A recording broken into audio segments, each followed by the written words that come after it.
কি রে বন্ধু, এই তুই এত ছেলে দামি 100 রেস্টুরেন্ট টাকা দিয়ে আইছ, কিভাবে পেট আইয়া ভরা তুই আবার খাবার এত খাইলো, কিছু order দেখুন। দিছ। এটির দাম তো বেটা 2 থেকে 3000 আস্তে টাকা আস্তে হইবো। তোর কাছে কি পেট এত ফেটে টাকা যাবে। আছে?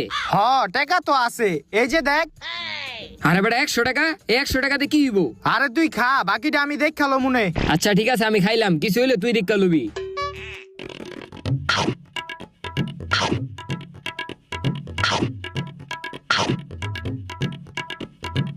ওই বেটা খাওয়া শেষ, তুই গিয়া বিলটা দিয়ে আগা। হ হ দিতাছি।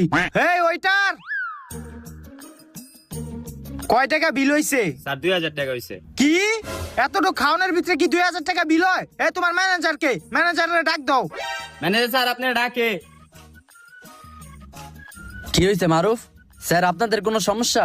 সমস্যা? দাঁড়া। Hello police. আয় ম্যানেজার গাদ দাস, ম্যানেজার গাদ দাস, একদম মেরা তুমি একদম তখন এখন জেলের ভাত খাওয়ামু। স্যার